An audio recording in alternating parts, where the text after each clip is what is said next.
Hello my dear friends. तो कैसे हो आप सब। Wait wait wait wait I know आप सबके 12th क्लियर हो चुके हैं और अभी आप सब अपनी करियर को लेकर बहुत ज़्यादा फोकस्ड है। कुछ बच्चों ने पहले से सोच रखा होगा कि उन्हें 12th के बाद क्या करना है, लेकिन कुछ होंगे जो अभी सोच होंगे क्या किया जाए।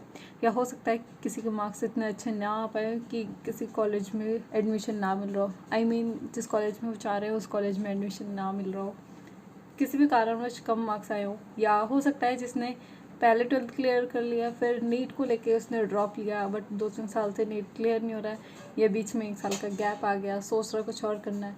या हो सकता है कोई बीएससी सोल से कर रहा हो, सोच रहा कुछ रेगुलर मेडिकल से किया जाए। तो रुक जाओ, ये वीडियो आपके लिए ही है। So hey guys, welcome to my YouTube channel Velocity Pharma में। जैसा कि आप सबने थंबनेल में देख ही लिया होगा कि आज हम डी फार्मा को डिस्कस करने वाले हैं। एंड मैंने जितने भी पॉइंट्स थंबनेल में मेंशन किए हैं, आई होप कि मैं उन्हें शॉर्टन एंड समराइज फॉर्म में आप तक पहुंचा सकूं। तो सबसे पहले बात कर लेते हैं what is D pharma. D pharma को डिप्लोमा इन फार्मेसी भी कहते हैं। दिस इज़ आर्ट, प्रैक्टिस या प्रोफेशन है ताकि जिसमें हम प्रिपेयर, प्रिजर्व, कंपाउंडिंग या डिस्पेंसिंग कर सकें मेडिकल ड्रग की। मेडिकल ड्रग का यहाँ पे मीन्स है ड्रग नहीं, आई मीन दवाई। ड्यूरेशन ऑफ कोर्स है इसका 2 ईयर्स। एलिजिबिलिटी अगर देखा जाए 10+2 विद साइंस स्ट्रीम होना चाहिए। जी हाँ, साइंस के अलावा और कोई यहाँ पे नहीं एलिजिबल है। साइंस भी पीसीबी या पीसीएम से होना चाहिए। अब देखो बच्चे यहाँ पे डाउट खा जाता है कि बायोलॉजी तो है हमारे पास, तो फिर तो हम तो एलिजिबल है, लेकिन जिसके पास मैथ्स है वो क्या इस कोर्स को कर सकते हैं। जी हाँ, अगर तुम्हारे पास पीसीएम है तो भी तुम इस कोर्स को कर सकते हो। इसके लिए मार्क्स चाहिए 45% से लेकर 60% के बीच में। अगर SC/ST कैटेगरी की बात किया जाए तो 45% मिनिमम है, एंड अगर जनरल की बात करें तो अप टू 60% की जा सकता है।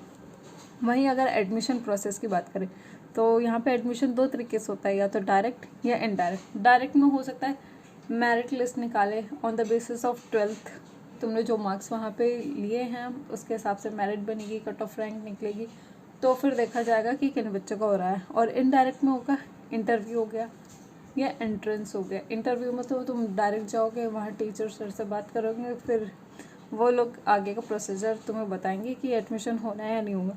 बाकी एंट्रेंस जो देखा जाए वो स्टेट वाइज भी होता है और कॉलेज वाइज भी होता है। स्टेट वाइज मतलब हर स्टेट ने अपना अपना एंट्रेंस निकाला है, जैसे दिल्ली का अलग है, यूपी का अलग है।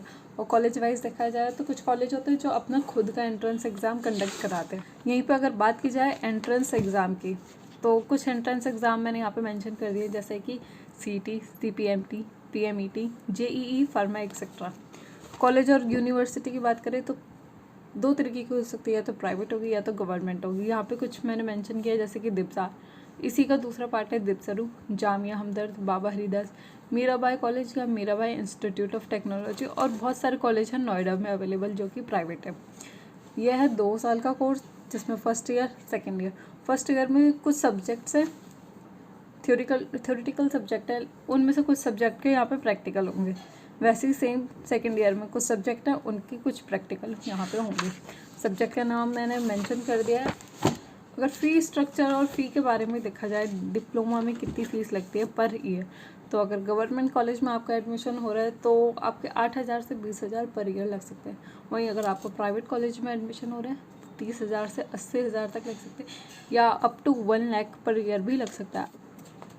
अगर जॉब प्रोफाइल की बात करें तो अगर आपको जॉब जाना है, आपके 2 साल का डिप्लोमा का कोर्स पूरा हो गया, ऑब्वियसली जॉब जाओगे ही, तो उससे पहले आपको रजिस्टर्ड फार्मासिस्ट होना पड़ेगा। रजिस्ट्रेशन के लिए आपको स्टेट फार्मेसी काउंसिल में रजिस्ट्रेशन करवाना पड़ेगा। फॉर एग्जांपल अगर दिल्ली में है तो दिल्ली फार्मेसी काउंसिल या DPC में आपका रजिस्ट्रेशन होना कंपलसरी है। और ये रजिस्ट्रेशन तभी होगा जब आपने 500 आवर की ट्रेनिंग कंप्लीट कर चुकी है from the recognised hospital, dispensary या pharmacy under the pharmacy act 1947। उसके बाद आप रजिस्ट्रेशन के लिए एलिजिबल हो। आपको अपने स्टेट में रजिस्ट्रेशन करवाना पड़ेगा। दिल्ली वाले दिल्ली फार्मेसी काउंसिल में जाकर रजिस्ट्रेशन करवा सकते हैं। देन उसके बाद आप as a registered pharmacy count किए जाओगे। देन आपका अगर रजिस्ट्रेशन हो गया तो जॉब अपॉर्चुनिटीज़ बहुत सारी हैं, जैसे कि फार्मासिस्ट, फार्मासिस्ट के इंचार्ज बन सकते हैं, क्लिनिकल फार्मासिस्ट, डाटा एनालिस्ट। आप अपनी खुद की फार्मेसी भी ओपन कर सकते हैं, रिटेल शॉप ओपन कर सकते हैं। आप also as a medical representative work कर सकते हो। और उसके बाद अगर आप हायर स्टडी के लिए सोच रहे हो तो वो भी कर सकते हो। इसके बाद डिप्लोमा इन फार्मेसी के बाद बी फार्म आपको करना पड़ेगा। और अगर मैं आपको सलाह देती हूँ, अगर आपको बी फार्म करना है तो डी फार्म मत कीजिए, डायरेक्ट बी फार्म का कर लीजिए। बी फार्म 4 साल का कोर्स है।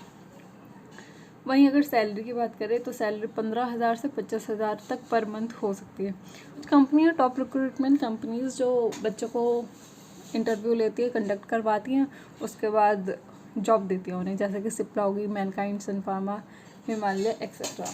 सो गाइस, आज की वीडियो में सिर्फ इतना ही। और आप अगर डिप्लोमा इन फार्मेसी में एडमिशन लेना चाह रहे हैं, इंटरेस्टेड हैं, दिल्ली में रहते हैं, तो CET का फॉर्म आप भर सकते हैं, जिसका लास्ट डेट है 5 जून। 5 जून तक इसकी आखिरी डेट है। आप इसे ज़रूर जाके चेकआउट कर सकते हैं। इसका एग्ज़ाम कंडक्ट होगा। इसकी अगर डिटेल्स चाहिए तो मैं उस पर फर्दर वीडियो बना दूँगी। तो थैंक यू।